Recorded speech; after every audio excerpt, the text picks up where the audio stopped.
Hello, Dr. Joella and LA498 Liberal Arts Capstone classmates. I am Alvin Lewis Jones Sr., and the topic I chose for my global problem research project is how fossil fuels impact climate change, adding to our global warming conditions.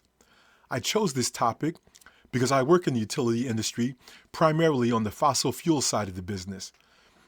Fossil fuels have been the world's go-to energy source for centuries. As we begin to understand the negative impacts fossil fuels have on our environment, is this the time to see if renewable energy solutions, such as wind, solar, or geothermal, are viable options going forward?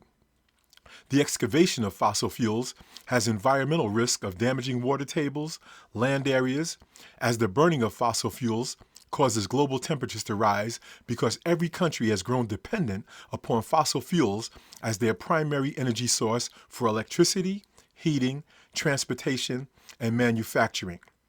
I don't know if you know this, but currently, Earth is the only planet we know that is capable of sustaining human life. Fossil fuels have contributed significantly to upsetting Earth's delicate ecosystem balance. A global plan is needed to reduce temperatures by at least 2 degrees Celsius back down to pre-industrial age levels. As fossil fuels emissions have risen, it has taken a toll on human health through heat-related illnesses, cardiovascular problems, respiratory illness, increased allergy, pregnancy complications, as well as mental health issues. Roughly 8.7 million people worldwide die from the after effects of air pollution via fossil fuel emissions. My proposed solution is that we adhere to the blueprint laid out in the Paris Agreement from 2015, signed by 196 nations to become climate neutral by 2050. They offer a three-pronged solution to help all member nations achieve these targets. Number one is financial, where developed countries contribute to help newly developing countries reach these energy target levels as they themselves try to help themselves. Number two is technological, where we can improve resilience of the current systems as we reduce greenhouse gases utilizing cutting-edge equipment as we work on renewable sustainable. Number three, capacity building by sharing best practices with all nations to help every country achieve their targeted goals. Outlined in the Paris Agreement, starting in 2015, based on 5-year cycles, countries will detail their plans known as nationally determined contributions to reach the stated greenhouse emission goals.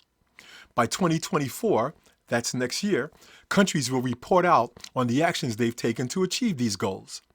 Using the concept of carbon neutrality and zero carbon solutions, the power and transportation industries worldwide could see a 25% reduction in emissions by using alternative fuel sources. In some sectors, that number could reach as high as 70%. Utilizing the concept of carbon budgets, essentially a cap on CO2 emissions, countries would need to manage to these numbers. The global carbon budget from 2011 to 2050 is 1,100 gigatons of carbon dioxide. The world's fossil fuel reserves is 3 times that amount. Currently, just to reach 50% of the Paris Agreement targets, that would mean that 33% of all oil, 49% of all gas, and 82% of all coal should remain underground as we work on alternative energy solutions. By the year 2030, renewable energy sources such as solar should be able to compete cost-wise with coal, making solar plants more cost-effective to build and operate compared to fossil fuel plants. By 2040, as countries work to reduce gasoline and diesel fuel vehicles, they will build out the infrastructure, allowing for more electrical vehicle usage. Turbine wind energy has come on strong over the last 2 decades to supplement countries' energy portfolios. The disconnect in these new technologies is they are expensive, so government assistance or subsidies are required to level out the playing field to compete with the established fossil fuel groups. The pushback is that in theory, it's a 50-50 proposition, swapping out a fossil fuel source for a renewable energy source.